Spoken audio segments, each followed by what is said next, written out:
두 번째 영상입니다. 전자민주주의 307쪽부터 310쪽까지 얘기입니다. 자, 전자민주주의의 발전을 낙관적으로 보는 입장과 비관적으로 보는 입장이 있는데요. 이 두 가지를 소개를 드리면 될 것 같습니다. 낙관론 먼저 소개해 드릴게요. 활발한 사람들의 토론을 기대할 수 있다. 맞아요. 제가 보기엔요. 지금 제 교과서의 기준 가지고 얘기를 하는 겁니다. 수많은 주제에 대해서 수많은 토론을 기대할 수 있다. 예, 맞아요. 자, 그리고 대의 민주주의. 자, 우리가 정치가 또는 국회의원 또는 지방의회 의원과 같은 대표성을 가지는 사람들을 뽑잖아요. 이게 대의 민주주의인데, 그런 대표성을 가진 사람들을 뽑다 보면은 우리가 이제 일반적인 절대 다수의 국민들 같은 그 국민들 입장에서는 나는 A라는 게 됐으면 A라는 것에 대해서 좀 이야기를 하고 논의가 되고 법률이나 정책이 만들어졌으면 좋겠는데, 내가 뽑은 의원님은 내가 관심을 가지는 A가 아니라 Z에 관심이 있어요. 그렇다고 해서 내가 뽑은 의원님을 부정할 수는 없는 거잖아요. 이런 문제들이 어차피 문제일 수도 있지만 서로 관심사가 다를 수 있잖아요. 나라는 사람은 A가 정말 내 삶에 너무 중요한데, 내가 뽑은, 그리고 내 주변 사람이 뽑은, 투표한, 선출한 그 의원님은 X, Y, Z의 전문가예요. 그런 경우가 흔해요. 이럴 때는 옛날 같으면 그냥 운명처럼 기다려야 되는 거죠.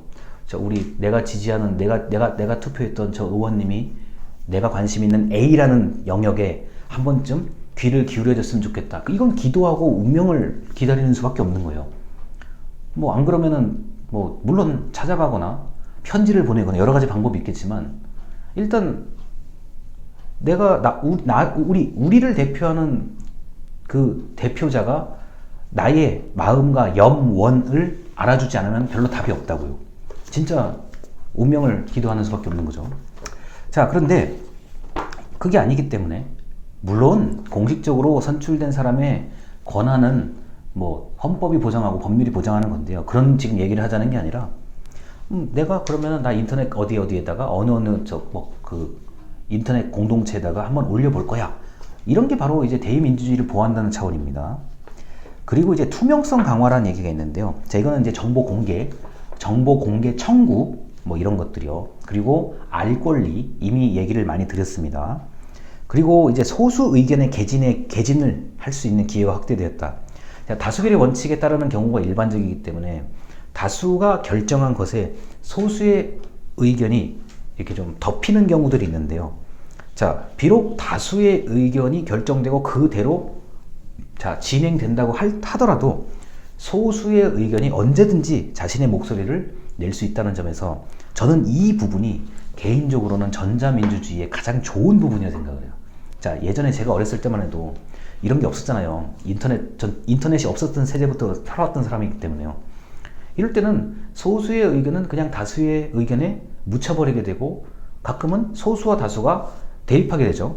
왜 내가 말하려고 하는데 왜 내 목소리를 들어주지 않고, 내가 말하려고 하면 왜 나를 말 못하게 막는 거냐. 이런 일이 흔했어요. 제가 어렸을 때요. 제가 직접적으로 직간접적으로 저나 저희 가족이 겪은 일은 없는데, 어떤 회의 장소 같은 데 가보면은, 또는 동네 회의라 그러죠. 주민회의. 예전에도 주민회의가 있었습니다. 우리 지금의 주민센터, 옛날 말 동사무소, 그리고 제가 어렸을 때 5살 때쯤에는 동회라고 불렀어요. 우리 동네 할 때 동자에 모일회자입니다. 동회. 제가 초등학교 2학년 때인가 아마 동사무소라는 명칭으로 공식 명칭이 그렇게 됐을 거예요. 그 전까지는 동회. 그게 지금 주민센터입니다. 동회라든가 초등학교 운동장 또는 구멍가게 앞에 이렇게 좀 큰 이렇게 대로 같은 데 있으면, 대로에서 공원에서, 공원 개념도 아니에요. 엄격하게 얘기하면.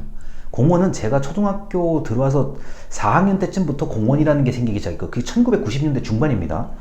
그 전까지는 공원이라는 개념보다도 어떤 그냥 적당히 공터, 빈 공간에 모여서 동네 사람들이 의논했던 그런 모습들이 있었어요. 근데 그때 항상 소수 의견은 언제나 존재하는 건데, 그런 소수 의견을 말할 기회를 안 준다든가, 이런 경우가 비일비재했습니다. 소수 의견 개진의 기회가 확대됐다는 얘기를 제 어린 시절의 경험과 제가 봤던 것에 비추어서 얘기를 하고 있습니다. 이게 아무래도 좀 이런 좀 격실에서 뭐 촬영을 하는 거긴 한데, 가끔은 제가 보고 있는 렌즈 너머로 제가 안면이 있거나 아는 사람을 볼 수가 있어요.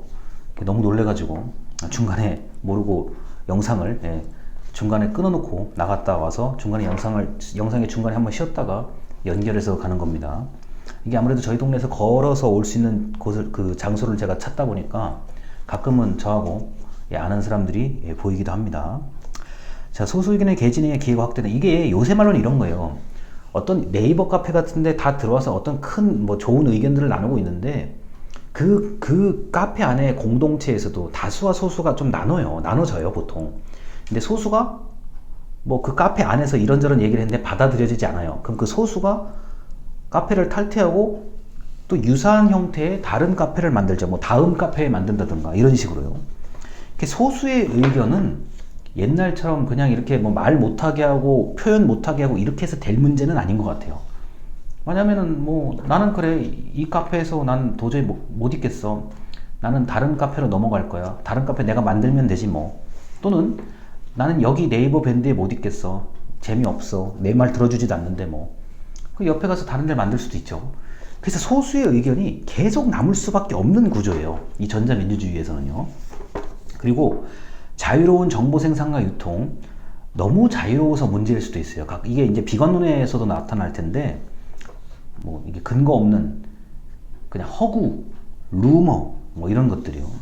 이런 정보가 생산되고 유통되는 것까지를 뭐 전부 다 자유롭다는 얘기로 이제 얘기할 수가 있겠지만, 뭐 이렇게 자유롭다? 참 좋은 얘기요. 예전에 비해서는 뭐 말도 못하게 자유로운 거고, 특히 굳이 뭐 제가 어렸을 때 얘기를 안 하더라도 방송사, 언론사에서 정보를 생산하고 수동적으로 들어야만 했던 국민들이 있었던 그런 시절이 있는 반면에, 지금은 개인이 뭐 방송을 적당히 해서 만들 수도 있고요. 그게 유튜브와 같은 이런 그 영상 기술과 접목이 된다 그러면 상당히 많은 팬을, 그 지지해주는 지지층을 확보할 수가 있다는 점에서 뭐 낙관론이라고 봐도 전 무방하다고 생각을 합니다. 저 개인적으로는 소수 의견의 그 표현 기회가 확대되었다는 점에 좀 더 무게를 두고 싶습니다. 자, 반대로 이제 비관론이죠.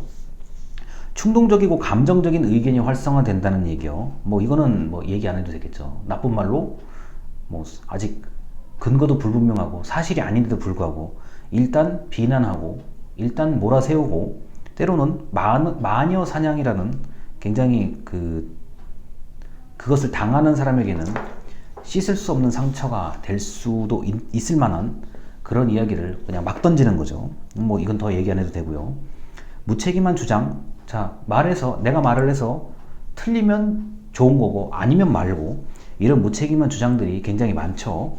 그리고 뭐 의혹, 뭐뭐일 것이다, 이게 적당히 그냥 주장만 해놓고 막상 그것을 확인하거나 검증하려는 노력은 아예 안 하는 경우들. 그리고 파편화 현상이라는 게 있어요. 이게 무슨 말이냐면, 너무 의견이 너무 분분해가지고 이거를 이렇게 종합 정리하기가 좀 어려운 상황까지를 파편화 되었다고 합니다. 그러니까 우리 예전에 어르신들이 하는 말로 너무 지방방송이 심한 거예요. 그러니까 누가 말하고 뭐 이게 어떤 그 순서, 정리되어 있는 질서 같은 게 있어야 되는데 그런 게 전혀 불가능한 상태, 파편화 현상이라고 얘기를 합니다. 자, 그리고 누구는 정보에 잘 접근할 수 있고 누구는 접근하지 못하는 정보 격차의 확대, 접근 기회의 확대도 마찬가지입니다.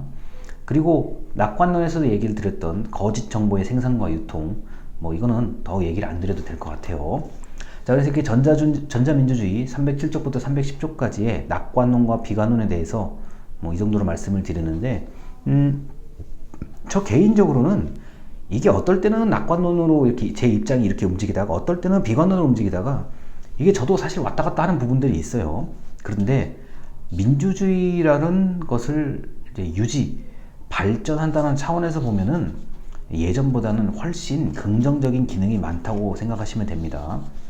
일방적인 정보의 생산과 소비에서 소비자도 생산자가 되고 생산자도 소비자가 되고 뭐 이런 아주 독특한 지금 사회에 접어들었기 때문에 전자민주주의의 낙관론에 대해서 저는 조금 더 비중을 두고 얘기를 하는 사람입니다. 일단 여기까지 하고 세 번째 영상으로 넘어가겠습니다. 감사합니다.